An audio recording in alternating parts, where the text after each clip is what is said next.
Target చేస్తా ఉన్న వారికి ప్రజలకు మంచి చేసిన చరిత్ర ఎక్కడా కూడా లేదు.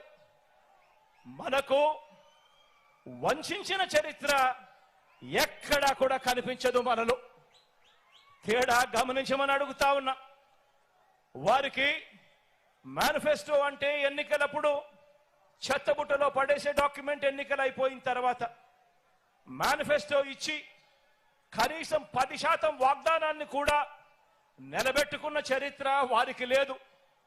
కానీ మేనిఫెస్టోను ఒక బైబిల్గా, మేనిఫెస్టోను ఒక ఖురాన్గా, మేనిఫెస్టోను ఒక భగవద్గీతగా, ఇంత త్రికరణ శుద్ధిగా భావిస్తూ ఏకంగా మేనిఫెస్టోలో చెప్పిన హామీలు 99% వాగ్దానాలు నిలబెట్టుకున్న చరిత్ర మనది.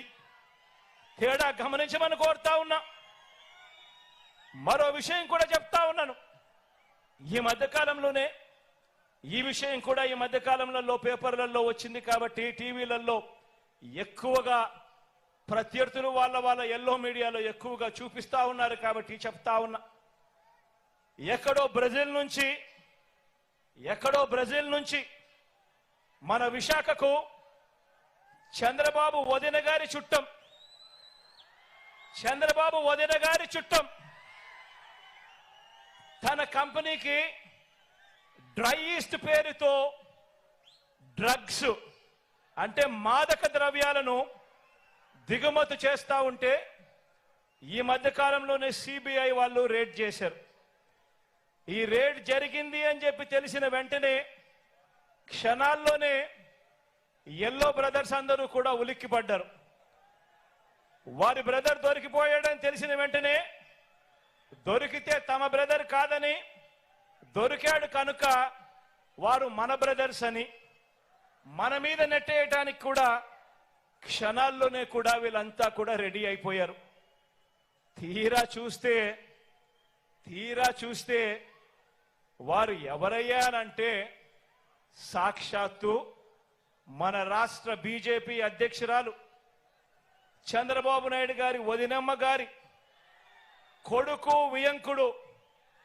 ఆ కంపెనీలోనే గతంలో డైరెక్టర్లు భాగస్వాములు, బాబు బంధువులు, ఆత్మ బంధువులు. బాబు నిలబెట్టిన ఎంపీ అభ్యర్థులకు మరీ దగ్గరగా వీళ్ళకందరికీ బంధుత్వాలు కూడా ఉన్నాయి. నేరమంటూ జరిగితే అది చేసింది వారు, తోసేది మన మీద. ఎక్కడన్నా జరుగు నేరం, ఎక్కడన్నా ఏదైనా జరుగు, బురద జల్లడానికి మాత్రం వెంటనే రెడీ అవుతారు. ఒక చంద్రబాబు, ఓ దత్తపుత్రుడు, వీరిద్దరికి తోడవుతారు ఓ ఈనాడు, ఓ ఆంధ్రజ్యోతి, ఓ టీవీ5. వీళ్ళంతా కూడా ఓ ఎల్లో బ్యాచ్ తయారైపోయి నేరం అంటూ జరిగితే అది చేసింది వారు, తోసేది మాత్రం మన మీద. ఇదే చంద్రబాబు ఆయన మనుషులు గత 45 సంవత్సరాలుగా ఈ గడ్డ మీద నడుపుతున్న క్షుద్ర రాజకీయాలు కూడా ఈ 45 సంవత్సరాలుగా చూస్తానే ఉన్నాం. దొరకని వారంతా టీడీపీ వాళ్ళు, దొరికితే మాత్రం వాళ్ళు వెంటనే వైఎస్ఆర్సీపీ వాళ్ళు అవుతారు. బతికి ఉంటే వివేకానంద రెడ్డి గారు శత్రువు, ఆయన్ను వీరే చంపేసిన తర్వాత మాత్రం చేసేది శవ రాజకీయాలు, కుట్రలు. బతికున్న ఎన్టీఆర్ను వీరే చంపేస్తారు వెన్నుపోటు పొడిచి. చనిపోయాక వీళ్ళే ఎన్టీఆర్ శవాన్ని లాక్కుని విగ్రహాలు ఊరూరా పెట్టి దండలు వేసి దండం పెడుతున్నారు. ఒకసారి గమనించండి వీరికున్న వాల్యూ సిస్టమ్స్ అనేటివి ఎంత దయనీయంగా ఉన్నాయి అని, వీరికున్న నైతిక విలువలు ఎంత దయనీయంగా ఉన్నాయని ఒక్కసారి ఆలోచన చేయమని అడుగుతా ఉన్నా. నిజంగా ఇలాంటి వారిని చూసినప్పుడు, ఇలాంటి రాజకీయాలు చూసినప్పుడు చీ అనిపించడం లేదా అని చెప్పి నేను అడుగుతా ఉన్నా. ఎన్నెన్నో సందర్భాల్లో నాకు అనిపిస్తుంది. పొద్దున్నే లేచినప్పుడు ఆ ఈనాడు పేపర్లో ఏం జరుగుతా ఉందని ఒకసారి చూస్తా.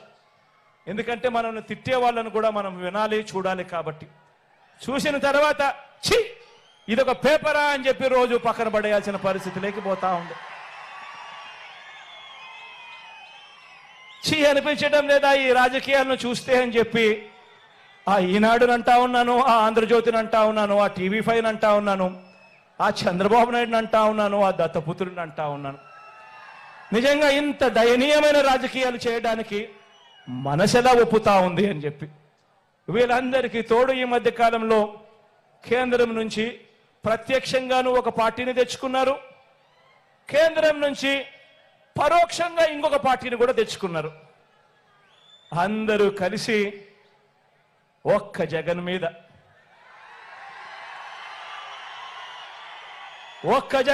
యుద్ధం. ఇంతమంది ఏకమై ఒక ఈనాడు, ఒక ఆంధ్రజ్యోతి, ఒక TV5, ఒక చంద్రబాబు, ఒక దత్తపుత్రుడు, ఓ బీజేపీ, ఓ కాంగ్రెస్, వీళ్ళంతా సరిపోవడం లేదు అని చెప్పి నా చెల్లెలిద్దరిని కూడా తెచ్చుకున్నారు. నిజంగా ఇంతమంది ఏకమై యుద్ధం చేస్తా ఉన్నది కేవలం ఒకే ఒక్కడి మీద. ఈ ఒకే ఒక్కడు ఇంతమందిని ఇంతగా భయపడిచ్చాడు అని అంటే ఈ ఒకే ఒక్కడి మీద ఒంటరిగా వచ్చే ధైర్యం ఎవ్వరికీ కూడా లేదు.